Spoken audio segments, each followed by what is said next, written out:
कान्हा जी की छठी की भोग की थाली जो बना के तैयार करेंगे तो उसके लिए सबसे पहले कढ़ी की तैयारी करेंगे और कढ़ी के लिए पकोड़े बनाएंगे। तो यहाँ मैंने 2 मुट्ठी के करीब ली है कटी हुई पालक, डाल देंगे 2 मीडियम साइज के कटे हुए आलू, खूब सारा डाल देंगे हरा धनिया, डाल देंगे कटा हुआ कड़ी पत्ता, स्वाद के अनुसार हरी मिर्च, थोड़ा सा घिसा अदरक, जरूरत के हिसाब से बेसन, नमक, भुना जीरा पाउडर, अनारदाना, लाल मिर्च, काली मिर्च, धनिया पाउडर, 2 से 3 चम्मच डाल देंगे इसमें मट्ठा यानी कि छाछ। आप 1 से 2 चम्मच दही का भी इस्तेमाल कर सकते हैं। थोड़ी सी हल्दी। अब सभी चीजों को अच्छे तरीके से मिला देंगे। याद रखें अभी पानी का इस्तेमाल नहीं करना है, पालक अपना पानी छोड़ेगी, जरूरत पड़े तो आप इसमें थोड़ा सा पानी का इस्तेमाल या थोड़ी सी दही का इस्तेमाल कर सकते हैं, जिससे पकोड़े बहुत ही अच्छे तरीके से बाहर से क्रिस्पी और अंदर से नरम बनेंगे। पकोड़ों का बैटर इस तरीके से गाढ़ा और नरम बना के तैयार कर लिया है। इसमें मैंने 2 से 3 चम्मच पानी का और इस्तेमाल किया है। अब निकालते हैं कढ़ी के लिए पकोड़े। अब गरम तेल में हम इस तरीके से थोड़ा थोड़ा सा पोर्शन छोड़ते जाएंगे और थोड़ा सा इन्हें सिकने देंगे। थोड़ा सा सिकने के बाद पलट देंगे। अब पकोड़ों को अलट पलट कर बिल्कुल सुनहरा होने तक फ्राई कर लिया है। इसी तरीके से सारे फ्राई करेंगे। पकोड़े बनाने के बाद पकोड़ों को रख लिया है एक साइड। जिस पतीले में हमने पकोड़ों का बैटर तैयार किया था उसी में हमने 1 लीटर के करीब ये दही ले ली है, जिसे फेंट लिया है। डाल देंगे इसमें 1.5 लीटर के करीब पानी,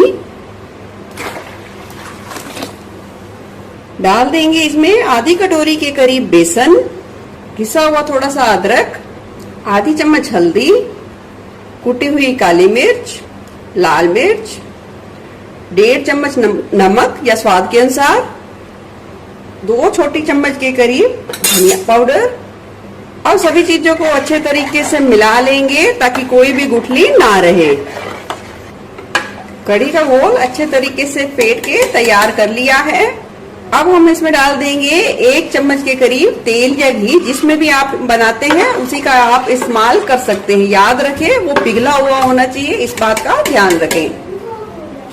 अब कढ़ी के पतीले को हमने गैस पे चढ़ा दिया है। हाई फ्लेम पे थोड़ा थोड़ा बीच में चलाते रहेंगे और पहले एक उबाल आने देंगे। कढ़ी में उबाल आना शुरू हो गया है। गैस की फ्लेम को लो टू मीडियम पर सेट कर देंगे और डाल देंगे इसमें आधी चम्मच के करीब भुना हुआ जीरा पाउडर, डाल देंगे बारीक कटा हुआ हरा धनिया और लो टू मीडियम फ्लेम पे ही अपनी सुविधा के अनुसार बीच बीच में से कढ़ी को चलाते रहेंगे और 30 से 35 मिनट के लिए पका लेंगे। कढ़ी को पकते हुए लगभग 30 मिनट का समय हो गया है। इसमें पकोड़े डलेंगे और अभी तड़का तैयार होगा। इतने और भी पकेगी तो कढ़ी और भी गाढ़ी हो जाएगी। आप अपने स्वाद के अनुसार थोड़ा कम गाढ़ा या पतला भी रख सकते हैं। अब तड़के के लिए हमने कढ़ाई में थोड़ा सा तेल ले लिया है। डाल देंगे उसमें मेथी दाना, छोटे वाली राई, जीरा, कड़ी पत्ता, हरी मिर्च, घिसा हुआ अदरक, सूखी लाल मिर्च। अब तड़के को थोड़ा सा भून लेंगे। भुनने के बाद डाल देंगे कुटी काली मिर्च, लाल मिर्च पाउडर डाल देंगे अगर तीखा पसंद है। अगर तीखा ना पसंद हो तो आप इसमें कश्मीरी लाल मिर्च पाउडर का इस्तेमाल कर सकते हैं। अब तुरंत ही गैस की फ्लेम को बंद कर देंगे। अब उबलती हुई कढ़ी में हम डाल देंगे तैयार किए हुए पकोड़े और साथ ही डाल देंगे ये खोलता हुआ तड़का। अच्छे तरीके से मिला देंगे। देख सकते हैं कढ़ी की रंग। डाल देंगे बारीक कटा हुआ हरा धनिया। जैसे ही पकोड़े डालने के बाद और तड़का डालने के बाद कढ़ी थोड़ा सा खोलना शुरू हो जाए, तुरंत ही गैस की फ्लेम को बंद कर देना है और इसे ढक देना है। 2 से 3 मिनट बाद देख सकते हैं शानदार कढ़ी बिल्कुल बनके तैयार है। तो चलिए अब कान्हा जी के भोग मीठे के बिना अधूरा है, तो बनाते हैं बेसन का हलवा। यहाँ बेसन के हलवे को बनाने के लिए मैंने आधी कटोरी से थोड़ा सा ज्यादा बेसन लिया है। मैंने घर में रखी हुई जो चना दाल होती है उसे पीसकर बेसन को तैयार किया है। इससे हलवा बनाया जाए तो बहुत ज्यादा टेस्टी बनके तैयार होता है। तो यहाँ मैं डाल दूंगी 2 चम्मच के करीब सूजी। अब जितनी मात्रा में ये बेसन और सूजी लिया है उससे थोड़ा सा कम मैंने चीनी का इस्तेमाल किया है। चीनी की मात्रा आप एक समान भी रख सकते हैं। अब आप हलवे की चाशनी बनाएंगे तो लेंगे, जितना बेसन लिया और सूजी लिया है उतना ही लेंगे। यहाँ पानी डाल देंगे, 1 से 2 हरी इलायची डाल देंगे, 1 चुटकी के करीब हल्दी डाल देंगे, चीनी और 1 उबाल आने देंगे। चाशनी में उबाल आ गया है, गैस की फ्लेम तुरंत ही बंद कर देंगे। अब ली है कढ़ाई, कढ़ाई में डाल देंगे थोड़ा सा घी, डाल देंगे कटे हुए ड्राई फ्रूट्स, थोड़ा सा भुनेंगे। ड्राई फ्रूट्स को हल्का भुनने के बाद निकाल लेंगे।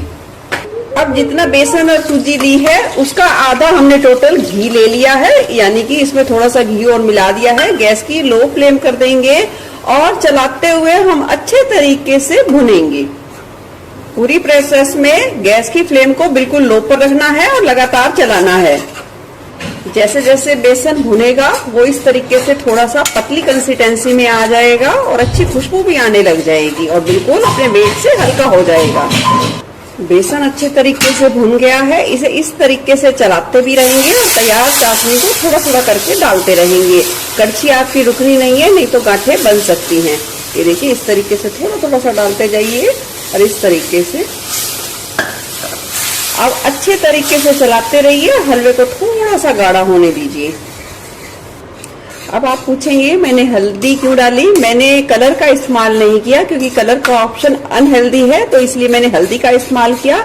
इससे टेस्ट में कोई भी फर्क नहीं आता, खुशबू में कोई फर्क नहीं आता और न देखने में कोई फर्क आता है, तो इसलिए मैंने हेल्दी ऑप्शन को चुना। अगर आपके पास केसर है तो केसर का भी चाशनी में इस्तेमाल जरूर करें। देखिए हलवा गाढ़ा होना शुरू हो गया है। अब इसे अच्छे तरीके से भुनेंगे ताकि ये अच्छे तरीके से घी छोड़ जाए या कढ़ाई के तले को हलवा अच्छे तरीके से छोड़ जाए। हलवा कढ़ाई के देखिए तले को छोड़ना शुरू हो गया है। इस स्टेज पर आप हलवे के हिसाब से थोड़ा सा लास्ट में घी का और इस्तेमाल करें। मैंने आधी चम्मच के करीब डाला है। डाल देंगे ये फ्राई किए हुए ड्राई फ्रूट्स, डाल देंगे किशमिश। किशमिश को यहाँ मैंने भून के नहीं डाला है क्योंकि उससे टेस्ट खराब हो जाता है। अब हलवे को थोड़ा सा हम अच्छे तरीके से और भुनेंगे ताकि बहुत ही अच्छे तरीके से ये कढ़ाई के तले को छोड़ दे। अब देख सकते हैं फाइनल मैंने 4 से 5 मिनट के लिए लगभग भुना है।